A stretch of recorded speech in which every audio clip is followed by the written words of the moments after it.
eu era muito pobre, o que eu fazia? Eu vendia coisas, catava lata, catava papelão, essas coisas, vendia no ferro velho e comprava um saco de balde de gude. E eu administrava o quanto eu podia perder e o quanto eu tinha que vender. Mas quando a gente fala de milionário, a gente fala de um comportamento, não é sobre ter dinheiro. Hoje a palavra coach mesmo no Brasil banalizou um pouco, quase marginalizou. Como já foi nome de político no Brasil, pastor, padre. O que mudou a minha vida não foi conhecimento. O que transformou a minha vida foi emoção. E a emoção a gente só vive com experiências. E se ele conseguir voltar para casa depois desse treinamento um pouquinho melhor, ele automaticamente vai se tornar o melhor colaborador. Então, foi exatamente essa chave que eu virei na minha vida que me fez começar a ter sucesso. E isso veio de um trauma.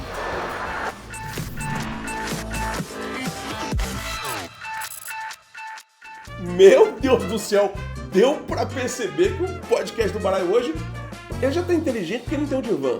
Então aí já é meio caminho andado, né? E segundo, temos aqui a presença desse grande camarada aqui, Getúlio Cavalcante. Palmas e auditório, cadê? Ah, garoto! Muito bem-vindos ao podcast do Balaio. Muito bom, cara. Obrigado pelo convite, é uma honra estar aqui. E, cara, tô aqui pra me divertir hoje. Sem contar que o podcast, não estamos gravando, esse é o primeiro podcast. Não é o primeiro não. Desse ano, em 2026, é o primeiro podcast. E nós não estamos gravando em Orlando, estamos gravando aqui no Brasil, em São Paulo. Tivemos, graças a Deus, uma estrutura maravilhosa, compramos um estúdio. Prosperidade, né? Compramos um estúdio aqui em Alphaville e montamos esse cenário aqui maravilhoso. Getúlio, rapaz, é muito legal ter você aqui no nosso podcast, porque nós nos comprometemos esse ano que no ano passado a gente trouxe muito pobre. A gente não queria mais, você vai trazer pobre. A gente não queria trazer mais gente feia. E você consegue cumprir os dois lugares. Você é bonito e rico. Como é que é ser bonito e rico num país de tanta gente pobre e feia? A grande história é que nem sempre foi assim, né? É mesmo? Você já foi pobre e feio? Ah, cara, eu não digo que eu era feio, eu era uma obra inacabada. Né? E aí, realmente, a graça de Deus, ela vai melhorando a gente, melhora nosso aspecto, melhora tudo, né? E quando a gente começa a prosperar, é automático, né, cara, que a gente consiga viver, trazer mais luz, né, para o nosso ambiente, para onde a gente está, e acaba isso vai nos fazendo bem. Vai ficando mais bonito. Vai ficando mais bonito, vai ficando mais cuidadoso, né? Vamos voltar a falar sério aqui, porque muita gente às vezes vê os trechinhos e fala, pô, vai ser um podcast idiota, fútil. Não, agora falando sério, eu estou muito feliz de poder bater um papo com o Getúlio, porque eu particularmente sou o tipo do cara extremamente crítico quando se trata de mentoria, quando se trata de coach, treinador, aí tem tantos nomes hoje, tanta nomenclatura que criaram aí, mas a realidade é que um conselheiro, um discipulador, né? Então, tudo isso são possibilidades, né? E eu sempre fui muito crítico com relação a isso. Essa minha crítica caiu muito por terra quando eu fiz o Método CIS lá com o Paulo Vieira. Paulo Vieira foi um cara que me ensinou muita coisa. Eu passei a ter um outro olhar e ver que tinha gente séria no meio do caminho. E quando eu conheci o Getúlio, eu descobri uma outra mente brilhante que cuida de outras mentes, né? Nós nos conhecemos mais a fundo através de um amigo nosso em comum, que é o Samuel. Beijo pro Samuel. Ei, Samuel! Ex-travesti lá em Belo Horizonte, é uma maravilha. Se converteu. A Guaicurus, ele fazia a ponta da Guaicurus lá, graças a Deus mudou aí, até porque ele como uma bicha era feio demais. E o meu irmão já tinha falado de você, porque você morou um tempo em Orlando, né? Isso. Foram 6 anos lá. Uau. Por coincidência. Ivan foi um grande amigo nosso. Continua sendo um grande amigo, né? Ele tá mais afastado. E acompanhamos a tua jornada lá, antes de te conhecer. Ah, foi mesmo na época do Covid, né? Na época do Covid. E de Ivan lá em casa, né, cara? A gente passou o Réveillon juntos. Várias vezes. Né? E eu lembro de você a primeira vez, foi no Ore Comigo, na primeira edição do Ore Comigo, quando você apareceu, o Fábio Lacerda me apresentou a você. Mas aí a vida foi levando a gente para um lado, para o outro, e nosso caminho se cruzou de novo. O Getúlio hoje, com muita alegria, faz parte também da Asa Music, ele, o Samuel e o Henrique, né? Isso aí. E o Henrique é conhecido como... Tinte. Henrique Tinte. O Tinte, o Samuel e o Getúlio, hoje estão conosco aí nessa jornada aí da Asa, trazendo algo que eu sempre quis para a Asa, que é uma mentoria com os artistas. Porque a Asa surgiu não como uma gravadora que quer explorar o artista para ganhar dinheiro através do artista, mas cuidar, pegar o ministério de alguém que tem um talento, que tem um dom, que Deus confiou um dom, e dar voz. É como se os artistas fossem flechas e nós somos os arcos, né? Para jogar o mais longe possível essas flechas. E eu sempre tive falta dessa mente que cuida da saúde mental, da saúde física e tudo. E o Getúlio está fazendo isso de forma muito brilhante. E ao caminhar com o Getúlio, eu falei, cara, a gente precisa bater um papo, Micho. As pessoas precisam conhecer um pouquinho das coisas que eu tenho aprendido com você. Bacana. Mas me conta como é que... hoje você é um empresário em vários ramos, né? Dos que eu conheço, vocês têm uma empresa que é tipo um plano de saúde para pet. Eu nem sabia que existia isso. Vocês estão aí dominando o mercado. Você também tem uma seguradora de veículos. Quais são os seus negócios, no geral? Nós trabalhamos hoje com rastreamento de carro. Nós fazemos hoje... temos uma empresa de meio de pagamento, né? Todas as empresas muito bem posicionadas no Brasil, né? Então, ali, algumas delas são a segunda do mercado, outras estão no ranking ali das 10 maiores do Brasil, nos segmentos, né? E a gente tem atuado agora em novos segmentos, que é na área de plano funeral. Sim. E tem um segmento agora que a gente está...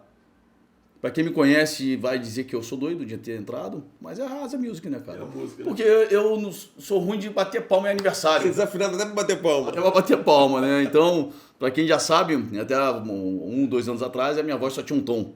Né? Hoje deve ter 3, 4, não consigo mudar o tom da voz. Mas olhar para a música hoje como, não como um negócio, mas como um propósito, para mim é algo muito novo, mas é algo que tem me motivado bastante. Sim. Ó, eu poderia falar com o Getúlio aqui sobre família, poderia falar como um investidor, ele poderia falar aqui como empresário, porque é um empresário muito bem sucedido, tem muitas coisas que ele poderia falar aqui da empresa dele, mas hoje eu vou pular todos esses assuntos, que eu queria falar com você muito sobre esse lado do conselheiro, da mentoria que você faz. Porque eu acho que isso tem banalizado tanto, né? Mas antes eu queria mostrar um vídeo para vocês, que nós fizemos recentemente. Eu estive com o Getúlio no evento que ele participou, ele foi um dos palestrantes, e a gente esteve na sua casa, né?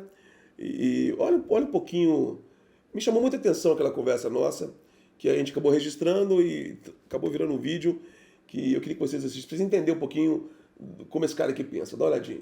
Toda vez que eu me preparo para fazer uma palestra, que me preparo para fazer um treinamento, tem muito do momento que eu estou vivendo.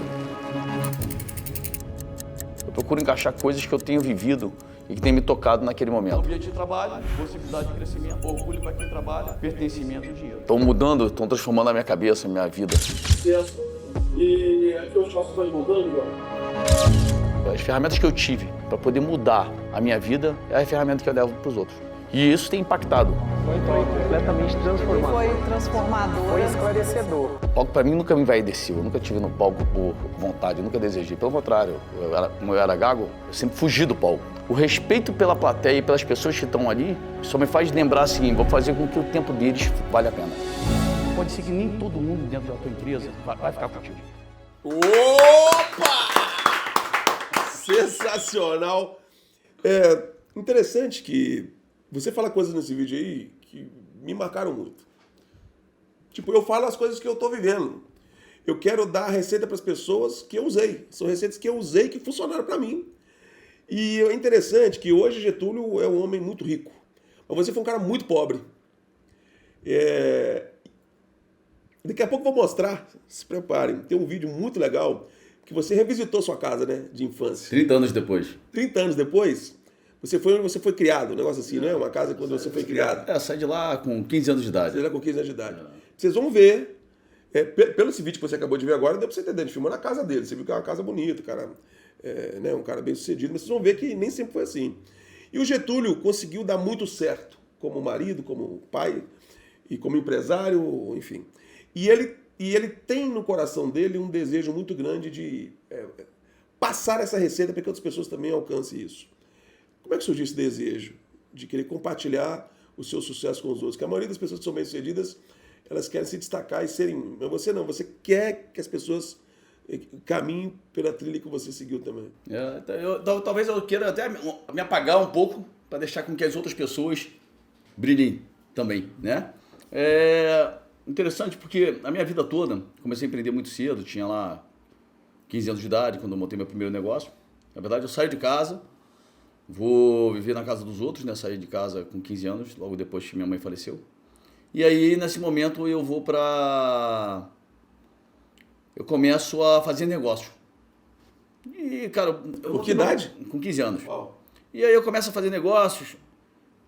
Por quê? Porque eu era bom tecnicamente. Mas eu era um cara completamente improvável. Um ex-gago. Não, é um detalhe. Você era gago. Gago, Então, como é que você imagina um cara que é gago um dia ser um palestrante? Como nós estamos conversando aqui agora, dar entrevista num podcast. Você era gago mesmo, é gago mesmo. Gago, é. O pessoal te zoava na escola demais. Não, eu tinha lá, meus apelidos eram o Gaguinho, o Pato Rouco, era o Pato Donald. Passa a segunda. Não, tinha um apelido. Travadinho. O apelido era uma dúzia, né? E eu falei, mas por que uma dúzia? Porque tira essa dúzia de ovo que você tem na boca pra poder falar. Parece que falava embolado, né? Então, deve ter ovos aí. Então, é uma loucura. Mas e aí... Lombada. Eu vim fazendo... Garradinho.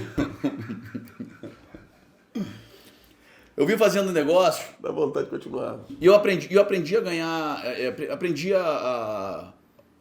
Como eu era um cara completamente desprovido, eu não tinha... não era bom na bola de gude, eu não era bom na soltando pipa. Então comecei, na verdade, a empreender muito antes. Entendi. Com 9, 10 anos de idade, como eu era muito pobre, para eu poder fazer... Para estar com a galera da bola de gude, o que eu fazia? Eu vendia coisas, catava lata, catava papelão, essas coisas, vendia no ferro velho e comprava um saco de bola de gude. E eu administrava o quanto eu podia perder e o quanto eu tinha que vender. Porque ali era o que eu tinha que viver a temporada toda. Uau, então você já começava esse pensamento novinho já. Já. E aí, assim, época de pipa, era eu que vendia pipa. Mas como é que eu começava a vender pipa? Eu começava sempre fazendo rabiola, porque ninguém queria fazer rabiola. Então eu fazia rabiola bonita, vendia rabiola, com o dia da rabiola eu comprava um saco de pipa. Época de festa junina, eu tinha aquelas casinhas de fogos. Então eu era o cara ali que tinha as paradas ali. Por quê? Eu não sabia comunicar bem. Né? Tinha dificuldade de comunicação muito grande, tinha... Autoestima baixa, né? Autoestima baixa. Eu tinha uma autoestima baixa, mas eu era muito bagunceiro, porque foi onde eu compensei isso, né? Então eu era o cara que estava sempre aprontando as bagunças, né? Então a diretoria da escola era muito amigo da nossa casa, porque a gente estava sempre visitando, a gente estava sempre fazendo uma visita lá. Mas a gente... E uma coisa interessante, né? Por mais que a gente tivesse vivido um momento muito difícil financeiramente, a gente estudou em colégio particular a vida toda. Né? Então, e os meus pais, eles sempre fizeram questão de que a gente estudasse no colégio particular. Só que, na maioria das vezes, a gente estava sempre com a mensalidade atrasada. E naquela época tinha uma sala, tinha uma fila que era chamada fila dos atrasados. Só entrava, a gente chegava na escola cedo, a gente não podia entrar na escola. A gente só podia entrar, todo mundo entrava, ia para a sala, depois a gente ia para a coordenação, entrava pela coordenação para dizer para a coordenadora quando que nosso pai ia pagar a mensalidade. Nossa. E aí aquilo foi me criando traumas, né? Porque eu comecei a ter traumas de que chegar cedo não vale a pena. Sim. Né? E eu só fui entender isso depois de muito tempo na jornada. Né? Traumas de pagar conta atrasada, na cabeça, cara, pagar e morrer quanto mais tarde era melhor. Né? E depois de um tempo eu entendi que isso era um modelo que veio se repetindo por gerações, talvez, na minha casa. E eu vim copiando esse modelo, né, ali. Então, eu sempre comecei a fazer esses negócios. Só que, a partir do momento que eu saio de casa, vou viver meio que sozinho, eu comecei a ser responsável pelas minhas contas, eu reparei que a minha vida estava tipo uma montanha-russa. A montanha-russa, quando ela sobe, ela vai no tec, tec, tec, tec, tec, devagarzinho, né? Mas na hora que desce, irmão, dá até arrepio, né? E eu ganhava dinheiro e perdia dinheiro. Ganhava dinheiro, perdia dinheiro. Então tô rico, tô pobre. Custava ganhar, mas perdia rápido. Custava ganhar, perdia rápido. Era rápido, né? E eu comecei a pensar, cara, tem alguma coisa errada que eu tô fazendo. Eu sempre me preocupei muito com as pessoas. Sempre fui um cara assim, nas minhas brigas de infância, eu briguei muito na infância. Eu nunca briguei pra poder machucar. Eu briguei pra poder, cara, pra ninguém me fazer de bobo, né? Se defender. Pra me defender, então assim, mas eu nunca machuquei ninguém, né? Mas briguei bastante. Porque eu sempre tive aquele respeito pelas pessoas, né? E eu começo a perceber que aquilo que eu não queria pra mim, eu não queria pros outros. Então, eu vivia aquela fase de dar ao outro aquilo que eu esperava receber. Se eu tivesse no lugar dele, o que eu esperaria receber dali? Empatia, né? Empatia, me colocar no outro lugar. no lugar do próximo. E aí eu fui, cara, na minha vida, assim, montar um negócio, ganhei dinheiro, perdia dinheiro, montava um monte de negócio, mas eu não tinha muito foco. E eu, como montei minha primeira empresa muito cedo, eu percebi que eu não tinha nenhuma noção do que era uma empresa. Porque eu cheguei a ter, na época, 20 e poucos, mais de 20, quase 30 colaboradores, mas era eu e todo mundo na minha horizontal. Não existia um fluxo, um organograma definido no meu negócio. Eu só fui entender isso depois que eu virei secretário em Belfort Roxo, fui durante 4 anos secretário lá, e eu fui entender como funciona o organograma de uma organização, né? E funciona, que funciona. Só que depois disso, eu comecei a focar diretamente nas pessoas. E aí em 2013, eu pensei, cara, eu estou tentando fazer para mim, para ajudar as pessoas. Mas e se eu mudar essa equação? Eu sou o cara que eu vou sempre na contramão do que as pessoas pensam. Então eu vou ter alguns ditados que as pessoas falam assim, cara, não é possível, eu não entendo. Por exemplo, eu digo, todo mundo diz, né, você quer ajudar os outros, dê um emprego, não dê dinheiro. Não é isso que todo mundo fala? Quer ajudar, dê a vara, não dê o peixe. Esse não quer pescar. Eu digo o seguinte, você quer ajudar os outros? Dê dinheiro, mas não dê emprego. Uau, como assim? É curioso, né? Ué. Você é um empresário, você tem uma pessoa dentro da tua empresa que você não quer mandar embora porque você está querendo ajudar ela. Você está ajudando ela, pô. Aí fala, pô, não posso mandar embora, pô, essa pessoa precisa tanto desse emprego. Aí ela fica mais um ano dentro da tua empresa, mas você já quer mandar ela embora, mas você não manda ela embora porque ela precisa. E aí você simplesmente mantém ela um ano. Mais um ano. Ela não te entrega resultado, ela contamina as pessoas que estão dentro do teu negócio. Passado um ano, você vai lá e decide mandar ela embora. E aí você fala pra ela assim, aí você vai pensar assim, pô, essa pessoa tem que ser muito grata a mim. Porque tem um ano que eu tô suportando ela aqui dentro. Mas na cabeça dela, não. Na cabeça dela, você não fez favor nenhum. Porque ela trabalhou pra você. Então, se você quer ajudar ela, a melhor coisa que ela para fazer, então paga 12 meses para ficar em casa. Fala com ela assim, ó, tô te mandando embora, vou te dar 12 meses de bônus. Vou te dar 3 meses de bônus a mais. Porque aí ela tem certeza que você tá ajudando. As pessoas, elas não têm essa noção. Porque, por mais que ele não estivesse entregando o resultado, ela fala assim, eu sei que eu fiz um trabalho ruim, mas eu estava aqui no horário que a gente tinha combinado. De 9 às 6 eu estava aqui todos os dias pontualmente, nunca botei o atestado e estava aqui. E ela estava, só que ela não gerava resultado e ainda contaminava o clima. Então, dar dinheiro é melhor do que dar emprego para ajudar as pessoas. Porque a pessoa... porque ela vai ter certeza de que você ajudou ela. Quando você dá um emprego, na verdade, ela ainda acha que você explorou. Se ela não entrega resultado. Então, eu sou o cara que eu vou nesse contraponto, né? E aí lá eu pensei, cara, será que eu tô fazendo tudo errado, cara? Na minha vida? E realmente, assim, eu me converti em 2013, aceitei Jesus em 2013, batizei em 2019. Mas foi em 2013 que também me veio essa visão de botar pessoas em primeiro lugar. E eu pensei, cara, será que não valeria a pena eu mudar esse meu conceito? Então, já que eu estou tentando fazer por mim para ajudar pessoas, eu vou ajudar pessoas que talvez eu faça por mim. E eu comecei a criar metas de formar pessoas e criei um número lá que era formar 1000 milionários. Um número. A gente já tem aí mais de 60 pessoas nesse ranking e fazer os primeiros sempre é mais demorado, né? Hoje a gente está indo numa escala muito boa. E não só as pessoas que trabalham com a gente. Peraí, vamos lá. Você está acelerado demais aí, porque o pessoal tem que entender. Você entendeu o que ele está falando aqui? E eu vou te falar uma coisa, não é conversa. Quando eu conheci o Getúlio, de mesa mesmo, eu saí dos Estados Unidos, vim aqui para o Brasil, porque hoje nós somos sócios, né, com o Samuel. Falou, cara, você vir aqui conhecer as empresas e conhecer o Getúlio. O Getúlio precisa te conhecer.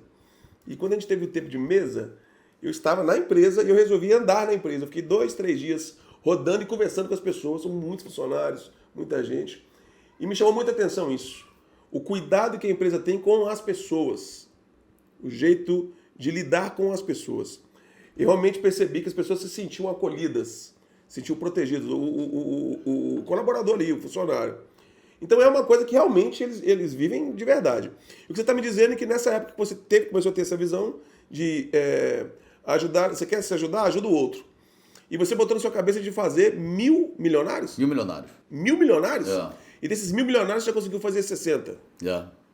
Talvez um pouco mais. 61 tá chegando, hein? Aleluia. 61 tá chegando, hein? Amém. Deixa, igreja. Deixa. Mostra ali. Não é dali mesmo, pode ser dali mesmo. Mostra ali. Ali, ó. Ali. Que gracinha. Com todo respeito, a sua mãe, você é um filho da égua. Olha o que ele fez aqui. Mostra ali que ele desenhou em mim ali, ó. Ele que fez essa idiotice ali, ó. Você tá com tempo, meu filho? Tá namorando, né, bicho? Largou a vida de... Sai fora. Ah, bicho, deixa eu te falar, não é fácil não. Mas você então decidiu transformar a vida de, no mínimo, porque é sua meta, é até seus dias finais, transformar 1.000 milionários. 1.000 milionários. E aí o milionário, pô, quando a gente fala assim, mas é só dinheiro. Fica parecendo futilidade, né? Coisa É fútil. porque é onde dá pra poder medir. Mas quando a gente fala de milionário, a gente fala de um comportamento. Não é sobre ter dinheiro. A gente tem pessoas que a gente tem inspirado, tem treinado, tem desenvolvido na nossa jornada, que elas acabam se tornando muito parte do homem médio daquilo que eu sou.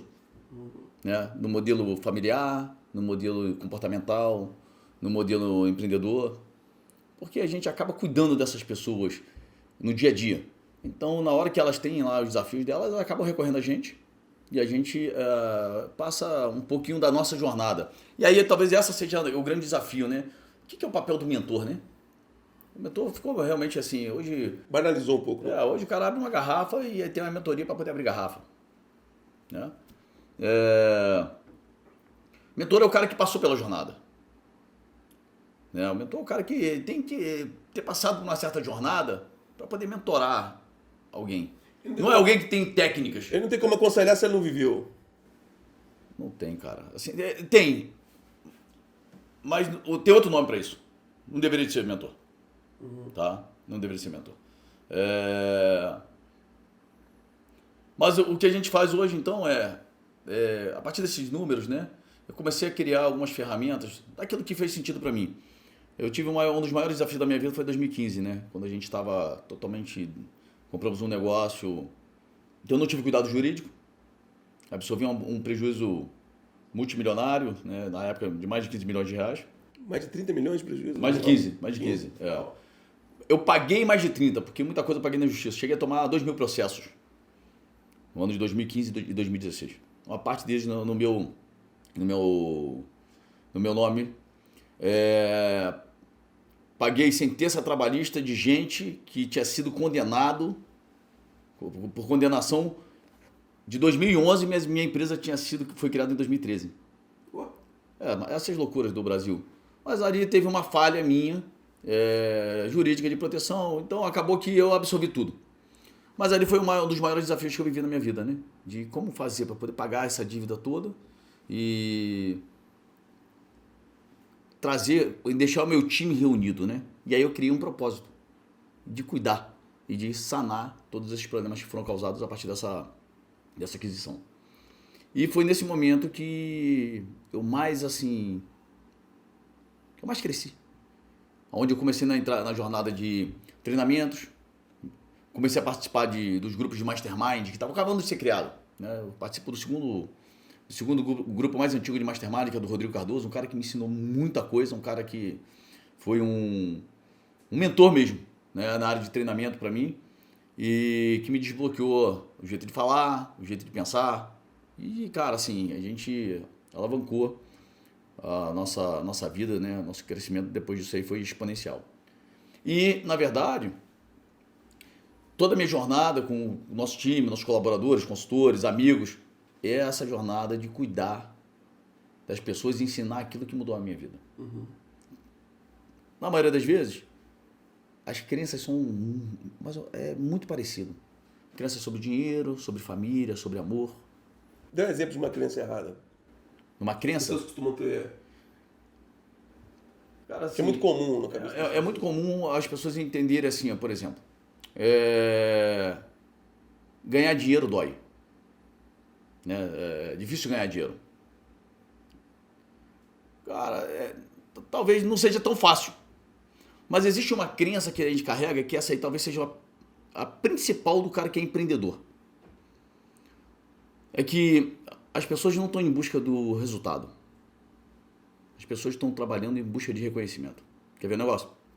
Se o cara monta uma empresa, a empresa dele começa a dar certo, ele começa a ganhar dinheiro, ele arruma problemas para resolver. Aconteceu comigo, acontece com... Os caras vão arrumando coisas para ocupar o tempo. Mas por que a gente faz isso? Por que a gente arruma tantos problemas na nossa vida? Porque o resultado, ele não gera um reconhecimento na sociedade. Quando a gente só tem resultado, as pessoas que estão próximas a gente chegam a nos amaldiçoar e falam assim, não, para ele é fácil, pô, para ele tudo deu certo. Queria ver se ele tivesse vivido na minha família. Então, o resultado não gera reconhecimento. Em algumas vezes. Ou na maioria das vezes. O resultado fácil, as pessoas até amaldiçoam, não, deu sorte. Ou então ainda fala assim, ó, esse cara deve estar fazendo alguma coisa errada. Está em algum esquema aí, com a prefeitura, e esses esquemas que tem tanto aí. Até com o banco agora, né?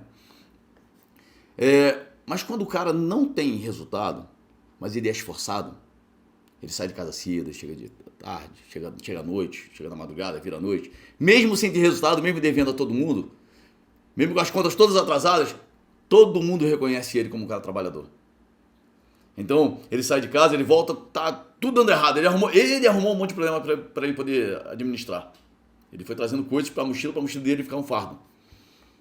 E no final ele chega em casa e a esposa fala assim, pô, meu marido é trabalhador. O sogro dele fala assim, pô, uma hora vai dar certo.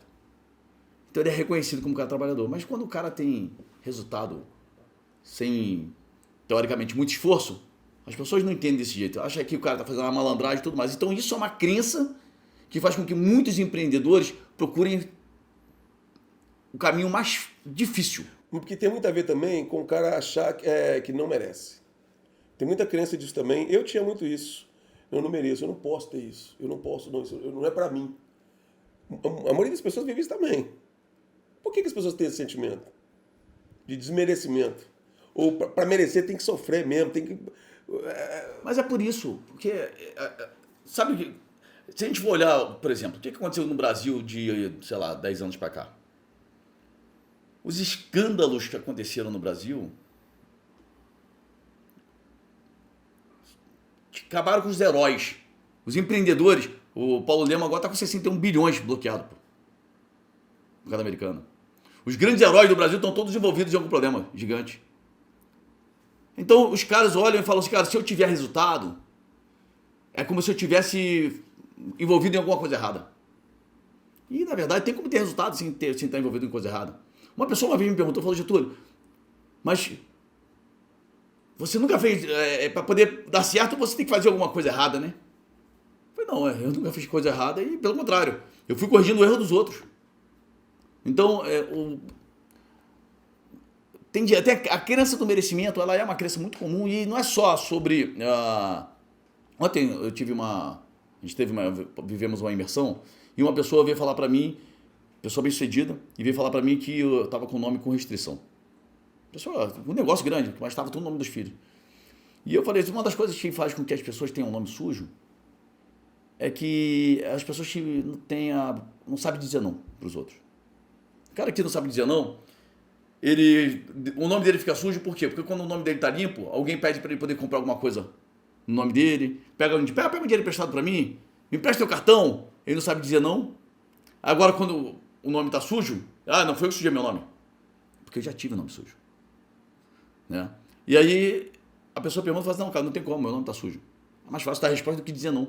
Então, uma das maiores dificuldades que o ser humano tem é capacidade de dizer não. Na verdade, eu digo que tem 3 coisas que são os pilares para fazer com que as pessoas fracassem.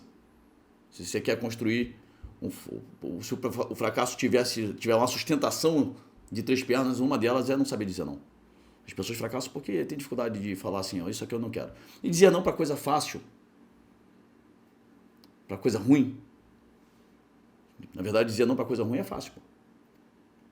Difícil é você dizer não para coisa boa. Difícil é falar assim, cara, que projeto bacana. Pô, isso daqui é muito legal. Talvez vá dar até mais dinheiro do que aquilo que eu estou fazendo. Mas eu não tenho que te dizer não. Isso aqui não me interessa nesse momento. O empreendedor está sempre vivendo aquela coisa, não só o empreendedor, mas cara, a galera toda, assim, as pessoas, nos relacionamentos estão dizendo não, estou dizendo sim para aquilo que é mais fácil. O tablet para criança é mais fácil do que dizer um não para criança. Então, uma das coisas, um primeiro pilar é não saber dizer não. O segundo é não ter plano ou seguir um plano ruim, né? Seguir um plano ruim ou não ter plano algum.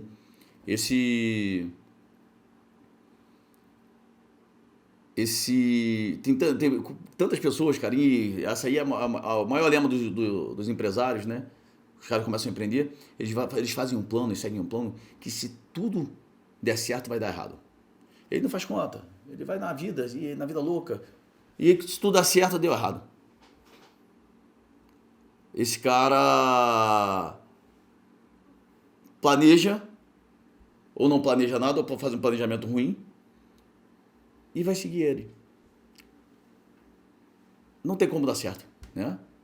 Se você não sabe aonde você quer chegar e se não está desenhado o teu plano, qualquer caminho basta. E o terceiro é a tendência de se manter ocupado. Porque a tendência de se manter ocupado, ela é o que faz com que o cara se torne, na cabeça dos outros, a quem vê, produtivo. O cara que sai da empresa até tarde, o empresário fica até tarde. Pareto, 80% das coisas que ele faz só vão gerar 20% do resultado dele.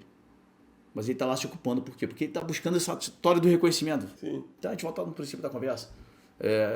As pessoas não estão buscando resultado, elas estão buscando muito mais reconhecimento. Né? Por quê? Por causa disso.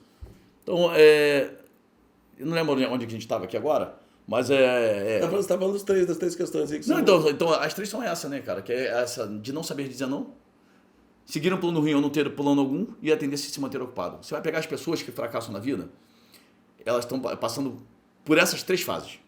São três pilares que vão sustentar a história dela. E aí como é que faz para poder mudar, né? Ela tem que começar a aprender a planejar, a desonerar aquilo que está roubando o tempo dela e fazer um planinho. Você falou uma coisa interessante aí, ela está precisando aprender. E tem muita gente precisando aprender, mas também tem muita gente querendo ensinar. Mas nem todo mundo que quer ensinar tem capacidade de ensinar. Hoje, no Brasil, temos grandes ensinadores, mentores, professores, treinadores, mas tem uma galera também, bicho, que se aventura e acaba queimando o filme de quem é sério. Né? Hoje a palavra coach mesmo no Brasil banalizou um pouco o nome coach. No Brasil é um nome que quase marginalizou. Como já foi o nome de político no Brasil, pastor, padre, coisas que são boas, velho. Deveriam ser coisas boas. Um pastor, um padre, um político, né? Um coach. A gente parte do princípio que seriam nomes que deveriam gerar respeito, como há muito tempo atrás, quando a gente era criança, professora. Tinha um respeito da professora, né? E hoje está se perdendo porque no meio disso tem pessoas que não são boas e querem disfarçar dessas funções. E aí eu queria que você falasse o seguinte: 3 coisas importantes para eu observar se aquele cara que está na internet vendendo algum curso, alguma mentoria é ruim. Eu quero que você pense em 3 pontos para as pessoas de casa observarem. Se tiver isso, isso e isso, sai com a cilada. E depois eu quero também saber 3 coisas positivas. Cara, se tiver essas 3 coisas aqui, já é um grande sinal que é alguém que vale a pena se ouvir. Vamos começar com os defeitos. 3 coisas, porque às vezes você está na internet, você está ali no celular, e você vê um material, tal, até um corte de podcast, como esse nosso aqui. Fala 3 pontos que é importante observar, que ali já é sinal de cilada. Cara, é uma missão difícil, cara. É uma missão difícil. Vou tentar trazer uma visão. Preço, por exemplo. É barato demais? É porque é ruim? Porque os mentores bons são caros. Cara, isso é um dos pilares? Deixa eu trazer um pouquinho antes. Só vontade. vou pular um pouquinho. Vou voltar um pouquinho antes. Porque a gente está vivendo uma época que o conhecimento nunca esteve tão disponível na internet. Antigamente o cara tinha que ler livro. Hoje ele põe um fonezinho de ouvido e escuta um audiobook. Ele vê um vídeo. Hoje o conhecimento está disponível para todo mundo. Então, as pessoas não estão mais buscando conhecimento. Quando elas vão quando elas vão procurar treinamento, elas não estão buscando conhecimento direto. Porque o conhecimento já sabe, elas estão procurando um método. Elas estão querendo entrar no sistema. Por quê? Porque o que gera transformação na nossa vida, cara, e eu sei porque vocês viram de onde eu vim, o que mudou a minha vida não foi conhecimento. O que transformou a minha vida foi emoção. E a emoção a gente só vive com experiências. Todo mundo que teve uma grande transformação, você vai pegar grandes empresários no Brasil, que saíram do nada e chegaram em algum lugar, eles passaram por fortes emoções. De rejeição, de vergonha, de constrangimento. É isso que movimenta. O cara, quando ele quer a transformação da saúde dele, geralmente acontece porque ou ele passou por um momento que teve entre a vida e a morte, ou ele perdeu alguém que amava, ou ele foi rejeitado, aí ele vai cuidar da saúde. É desse jeito que o mundo se movimenta. Então, quando o cara vai buscar uma mentoria, vai buscar esses cursos, é óbvio que tem uma parte do que as pessoas compram, que são as emoções que elas querem suprir quando elas estão fazendo parte de um grupo de mastermind ou de mentoria. Tem gente que é fã. Então, fã paga o preço para estar junto com aquele cara que é o artista. Sim. Né? Então, cara, assim, pagar o preço já é mais de 50% da jornada.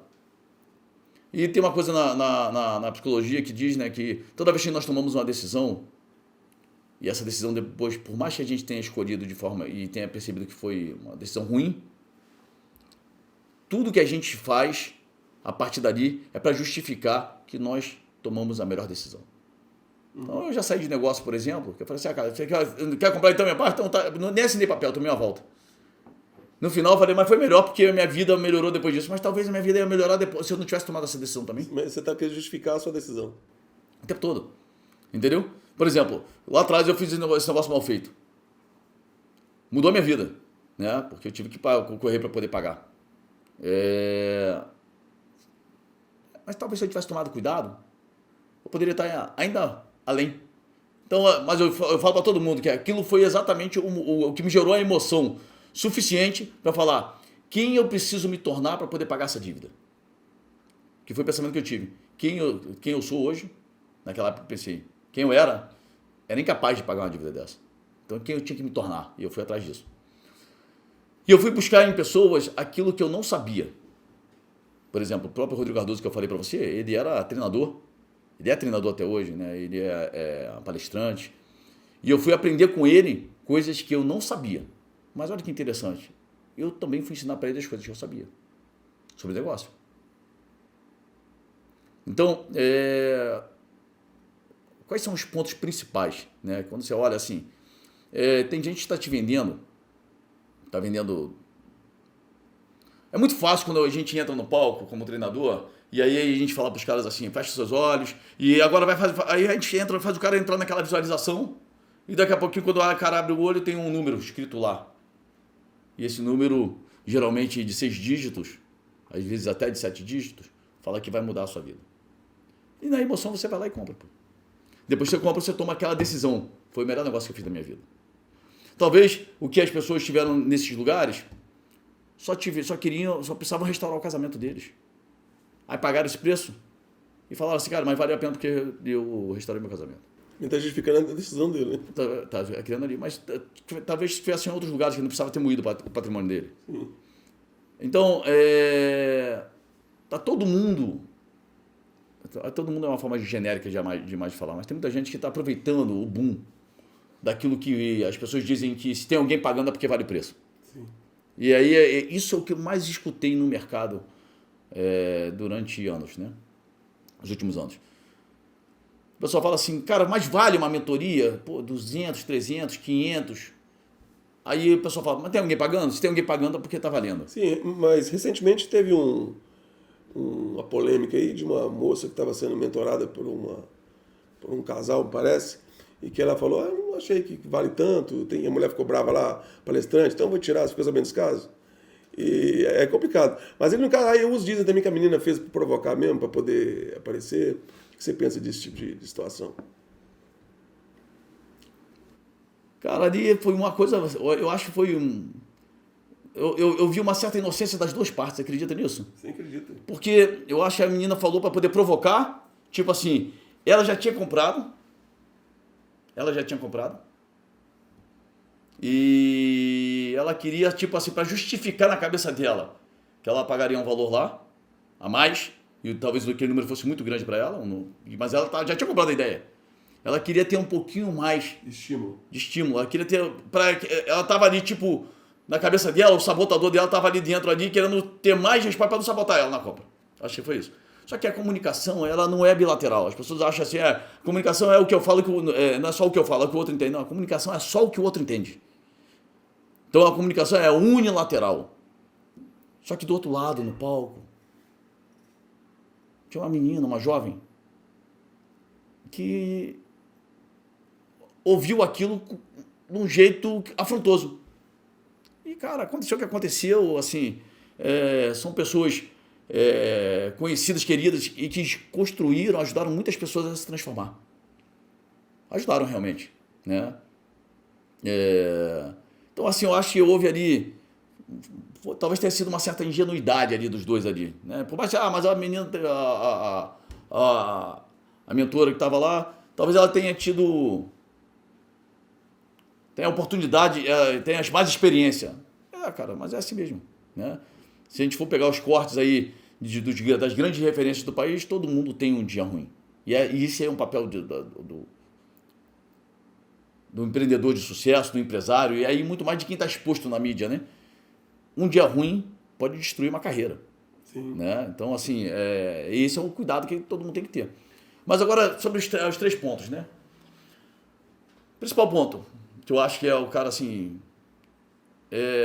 se você não é capaz de fazer, se aquilo vai mexer no teu... Eu já vi gente falando assim, o cara quer dar um carro, o cara quer dar a casa dele, o cara quer refinanciar a casa dele para poder entrar na mentoria. Cara, não faz... Na minha cabeça, tá? Talvez esse cara tenha que estar comprando um produto um pouco menor. Ele quer dar o all-in dele, todo mundo tem direito de dar o all-in. Mas eu realmente não entendo assim, eu não consigo enxergar isso como uma coisa boa. Segundo ponto é quando o cara não tem evidência em te ajudar naquilo que você realmente precisa. Então, toda vez que você for procurar uma mentoria, trabalhar, lidar com... contratar entrar no mastermind desse e tudo mais, aquele grupo de pessoas que estão ali, ou aquele cara, ele é especialista naquilo que você precisa? Né? Eu acho que esse ponto é importante. Por quê? Porque tem gente que está comprando emoções. Sim. E se você tirar foto com gente importante, não vai fazer você pagar sua conta. Talvez você até poste na internet e tenha mais curtida. Mas isso aí só vai suprir um vazio que você estaria, não vai te desenvolver. E terceiro, cara, é o grupo de pessoas que fazem parte disso. Porque nesses lugares, o que o Mastermind deveria se tornar, e esses ambientes de mentoria, eles se tornaram, o novo nome daquilo que era chamado de Mastermind lá atrás. São comunidades. E as pessoas trocam conhecimento na comunidade. Então, quando a gente senta em mesas diferentes, onde a gente tem pessoas de diversas formas de pensar e pessoas bem-sucedidas, a nossa tendência é melhorar. Mas é ter essa evidência, né? Eu acho que esses daí são os pontos que você precisa tomar cuidado. Agora, tem uma parte disso que quando você olha para o cara e ele tem realmente método que transforma. Evidência, tem depoimento, tem... porque todo mundo vai ter alguma coisa, cara, para poder questionar dos mentores. Se você for pensar bem, Jesus foi preterido em relação a Barrabás, pô. Com todas as evidências dele, as pessoas ainda preferiram Barrabás. Sim. Né? E aí, assim, vão ter as críticas, mas você precisa olhar exatamente o ponto ali. Então, se o cara tem evidências, eu acho que ele vale a pena ter os cuidados necessários ali, né, sobre como que você está chegando naquele grupo, o nível de investimento. Eu digo o seguinte, contrato, porque hoje, antigamente, as mentorias eram assim, não tá bom, você sai. Tá bom, eu te devolvo teu dinheiro, então eu vou parar de pagar, eu saio. Né? Só que hoje, tudo está sendo colocado no contrato. Não sei se você sabe disso.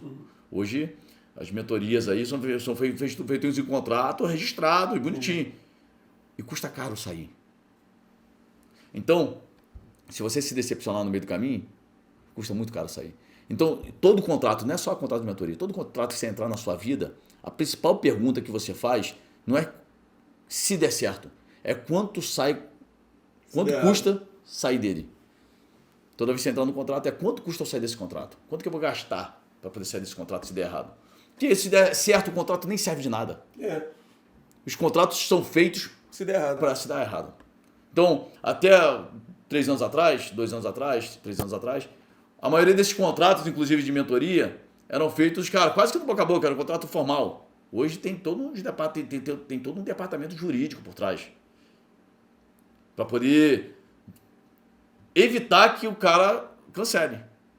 Ou botando multas, penalidades absurdas. Né? Então, cara, assim, eu acho que esse ponto seria os melhores aí que eu colocaria aí. Você que está chegando no meio do podcast aí, hoje a gente está batendo um papo aqui com o Getúlio Cavalcante, que é um empresário muito bem sucedido, cristão, legendário também. Legendário, embaixador. Embaixador do Legendário. E também um mentor, um palestrante. Até hoje eu fico procurando palavras para discernir, para colocar, porque eu mesmo tenho me alimentado muito das suas ideias, mas eu prometi no início do nosso podcast, estamos chegando no final aqui, de mostrar um vídeo do seu, quando você foi na sua casa, quando você foi criado. Só que para as pessoas terem noção da simplicidade que você vivia, elas têm que entender o que você vive hoje. E eu estive há um tempo na sua casa, batendo um papo com você e sua esposa, que é a Rafa, que ali Deus, deixa eu te falar, Deus te abençoe em muitas coisas. Amém. Mas ali eu tô achando que... Foi uma poção. Mas eu não sei, não posso falar que Deus exagerou não, porque ele é perfeito, né? Alguma coisa aconteceu. Não sei se alguém fez, ele olhou pro lado, foi e entrou demais, porque, com todo respeito, meu querido, é muita areia pro seu caminhão, tá? Só para você saber, só deixar isso registrado aqui. Só pra... Aí eu bati o papo com os dois sobre os lances do casamento. Vida de um casal jovem, bem-sucedido, crente, legendário. Como é que é isso aí? Foi bem interessante. Vocês podem procurar na internet aí, em breve vai ter o vídeo. Não tem ainda disponível o vídeo inteiro, mas eu separei um trechinho de alguns momentos com você e sua família, só para a gente entender um pouquinho dessa sua cabecinha aí e a da sua esposa com relação ao casamento. Dá uma olhadinha. O meu objetivo nesse relacionamento, quando eu entrei, não foi me fazer feliz, foi fazer ela feliz. Eu sou o aeroporto do meu marido. É onde meu marido pousa e decola com segurança.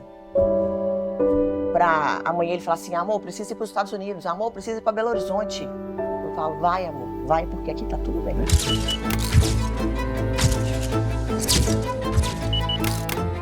A gente está vivendo uma fase hoje que o mundo ele se modernizou, mas ao mesmo tempo ele tem tentado modernizar demais os valores. Para muitas mulheres, submissão é ele falar assim, cala sua boca, e ela calar. Né? Para mim não é. Para mim a submissão é honrar o meu esposo, minha casa. O que é a palavra submissão? Submissão é estar embaixo da mesma missão. Aqui tem atividade demais, pô. Cuidar do que é precioso pra gente, cuidar dos filhos, da casa, cuidar de tudo para que quando eu vou viajar, eu sei que aqui a minha casa é a minha fortaleza. Quando eu entro para dentro dessa porta, eu sei que esse mundo aqui é nosso. Opa! Entendeu quando eu falei que é muita areia pro caminhãozinho dele? Mas eu dei muitas voltinhas. Eu fui voltar, eu não tinha pressa não, fui devagarzinho. Mano, sensacional. Aqui, vocês dois vão dar mentoria para casais também? Cara, a gente... fazer isso, mano. Vou confessar para você que existe um chamado. Tá, isso tá óbvio, cara. Né? As pessoas vêm na nossa casa, a gente recebe, cara, e acaba mentorando, mas a gente não chama de mentoria, né? Eles chamam de dizer que é uma ajudoria, né? Porque inclusive tem essas fases, né? Eu digo que existe a consultoria, que a consultoria eu vou te mostrar o que eu acho, se der certo foi o que eu te mostrei, se der errado você fez mal feito. Sim, Tem um pouco disso, né? Isso. Desculpa, mas tem a parte do coach, que é aquele que eu te faço perguntas, tem o mentor, que é aquilo que eu sei e eu vou te falar como que eu faria se eu estivesse no seu lugar, pela minha experiência. Mas aí tem a mentoria, mas tem aquela que chama-se ajudoria. O que é ajudoria? É aquela mentoria que ninguém te paga nada. Né? Então o cara vem e aí... Só que tem uma parte desse negócio que quando a gente quer ajudar pessoas, E a gente deixa de fazer ajudoria e mentoria, a gente chama-se de mandoria. Que a gente para de ficar falando assim, eu acho. A gente fala assim, cara, faz desse jeito, esquece o que você está falando, a gente manda fazer. Porque, olha que interessante. Todo mundo, quando recebe uma nova direção, quer justificar a partir do seu ponto de vista. Mas é o nosso ponto de vista que nos mantém no lugar que nós estamos. Se a gente chega para alguém que tem um conhecimento a mais e ele mostra uma nova direção e você quer contestar a nova direção com base na sua visão, quer dizer, você não está conseguindo enxergar.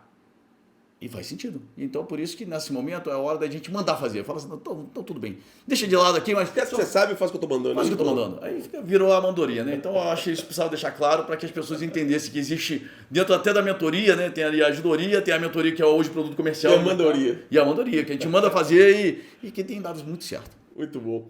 Agora sim, eu acho que faz sentido vocês verem o vídeo quando o Getúlio visitou a casa, que 30 anos depois, ele viveu lá até os 15 anos. E é um vídeo muito interessante, muito emocionante. Dá uma olhadinha. Engraçado que quando eu saí de casa, né? Saí de casa minha mãe faleceu, 3 meses depois eu saí de casa. Eu nunca mais entrei aqui, né? E aí eu vim pra cá e trazer as lembranças. Né?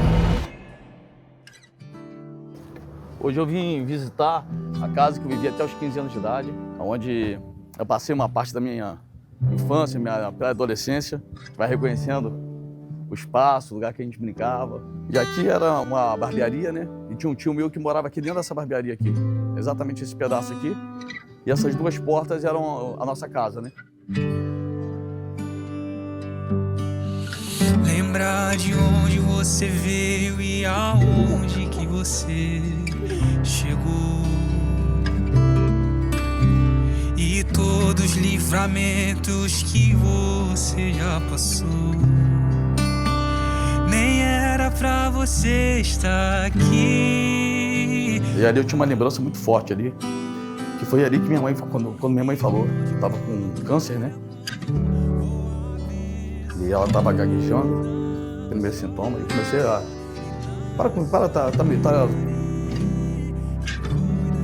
Tá brincando comigo, tá me sacaneando, só porque eu também gaguejava, né? E na verdade ali foi o primeiro sintoma dela, né? O primeiro sintoma do câncer que ela teve. 45 dias depois ela morreu. Eu não consigo nem trazer assim, a sensação, porque eu sabia que era pequeno, mas eu não lembrava que era tão pequeno. Eu não conseguia ter essa percepção. Para mim era maior. Eu posso dizer que eu sou um milagre, né? Viver o que eu vivi, viver o que eu vivo, saber de onde eu saí, tudo que a gente já fez, né? Tudo que a gente construiu e saber também que a gente é ferramenta, né? Para que outras pessoas se inspirem e queiram mudar, né? Então eu acho essa... Chega de viver com medo. Chega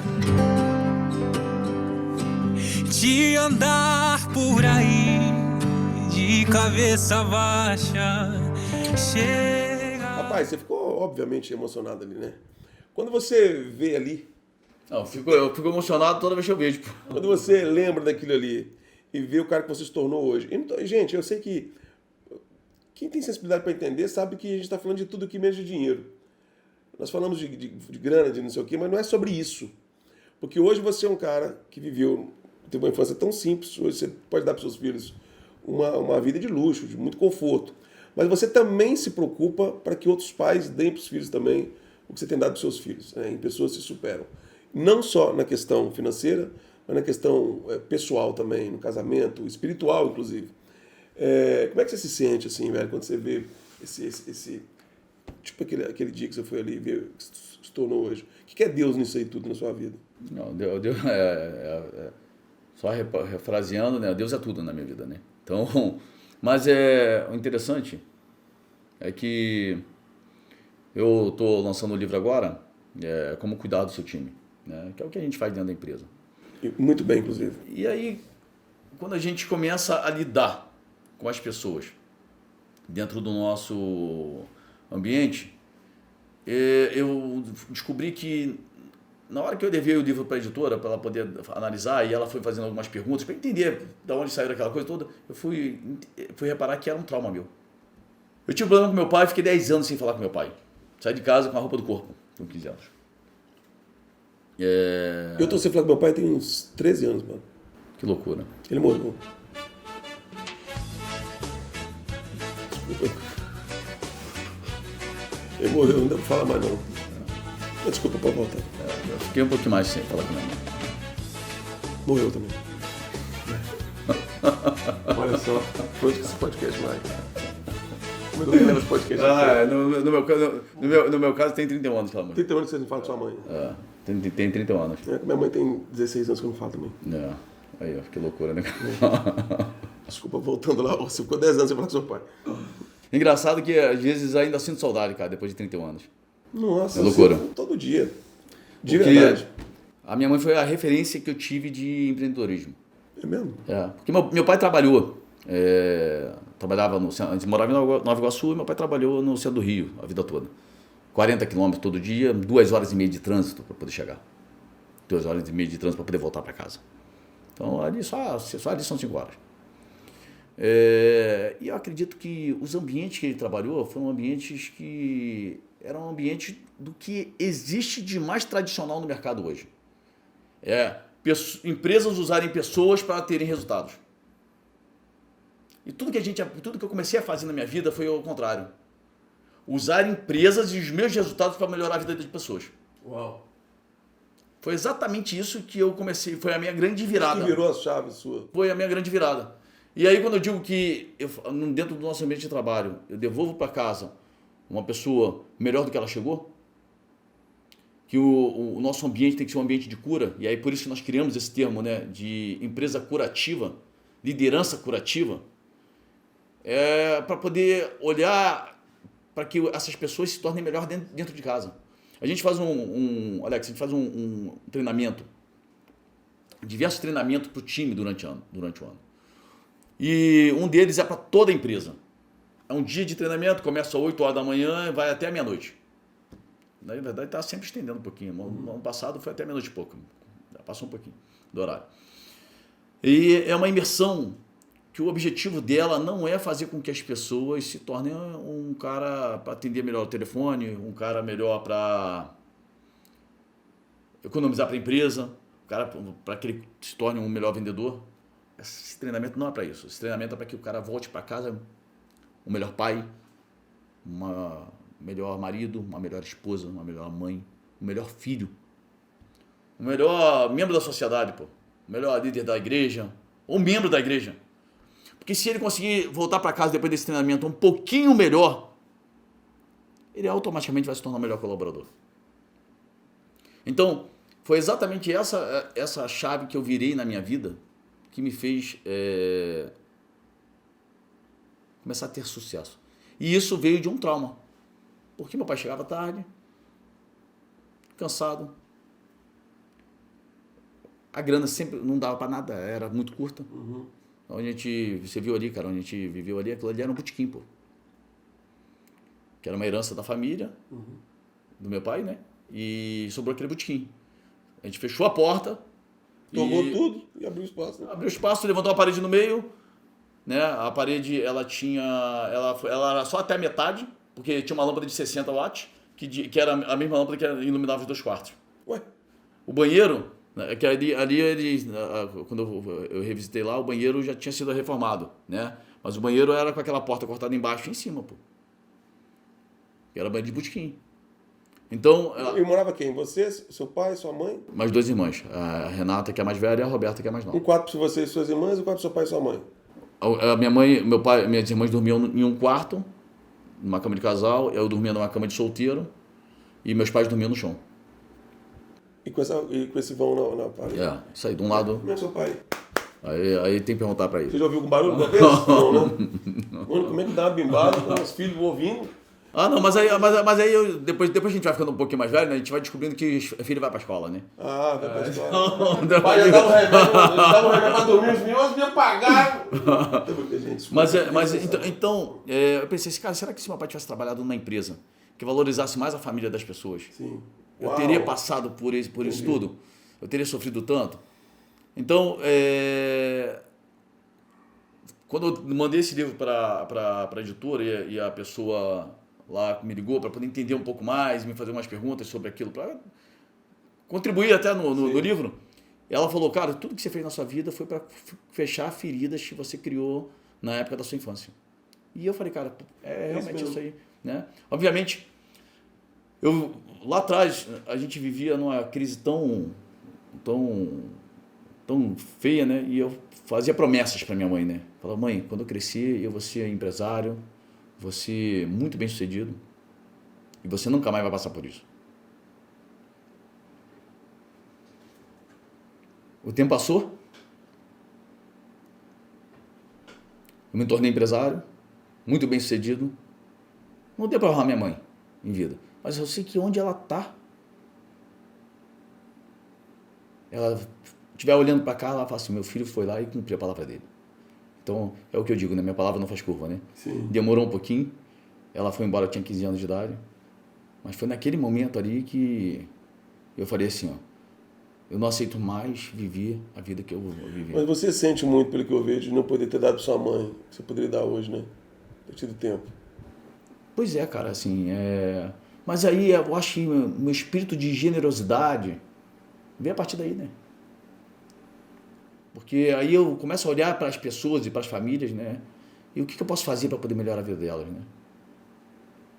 E aí você conhece um pouquinho do jeito que eu sou, a gente está conhecendo agora, mas você vai entender ainda assim, mas pelos testemunhos, né, você vai reparar que tem muita gente que a gente já tem vivido contribuindo, ajudando, transformando. E toda vez que eu vejo alguém sair do ponto A e indo para um ponto B onde ela jamais imaginou, eu me sinto realizado. É como se eu estivesse cumprindo a minha promessa com a minha mãe. Então, com a minha mãe talvez eu fosse uma promessa, mas essa promessa vem se replicando na minha cabeça todos os dias, né? Como é que era o nome da sua mãe? Ronilda. Ronilda? É. Dona Ronilda, se eu estiver assistindo o podcast aí no céu, seu filho tem esse desafio de me fazer um milionário, hein? Vamos ver se ele vai cumprir o que ele prometeu para a senhora? Dona Ronilda, daqui 3 anos nós voltamos a falar, hein, Dona Ronilda? Vamos ver se ele vai cumprir mesmo. Bom demais. Ó, nós vamos ter um papo aqui hoje com Getúlio Cavalcante, que você viu durante todo o nosso bate-papo aqui, o Instagram dele aqui, siga esse cara, obviamente. Ele... Em outubro você vai fazer uma mentoria, não vai? Tem vaga ou não? Já tá então, em outubro a gente vai ter um encontro nosso. A princípio nós temos um encontro que ele é fechado para quem faz parte dos nossos negócios. Então já entendi. Porque até esse negócio Mas de mentoria, a gente vai ampliar isso aí, não vai? Pois é exatamente Vamos esse. ampliar isso aí, né? É exatamente nesse momento que eu tô, né? Então a gente vai dar notícia. Porque durante essa jornada nossa, a gente tem feito para o nosso pessoal hoje, nosso time é um pouquinho maior do que 1.500 pessoas, né? E a gente tem cuidado dessas pessoas de um jeito muito presente, muito próximo. Presente, assim, de transformação. Eu quero ver essas pessoas transformadas, né? Eu digo que eu quero dar asas para elas voarem, mas eu quero dar motivo para elas ficarem. Sim. Então, cara, eu quero que o cara seja cada vez maior. E isso é um dos segredos do nosso crescimento, né? Eu ensino pessoas a serem grandes, independente das vagas que tem dentro da empresa. Então, o cara que eu começo a ensinar o cara a pensar como gerente quando ele ainda não é gerente. Legal. Peça o microfone rapidinho. Não, isso aqui rapidinho. Acabou, né? Não para de falar, né? Vou terminar aqui porque o cara é palestrante, não cala a boca, não vai falar não. Parou. Vamos encerrar? Se vocês quiserem ouvir mais ele, segue ele no Instagram, vai nas mentorias dele, que já acabou. É isso aí, galera.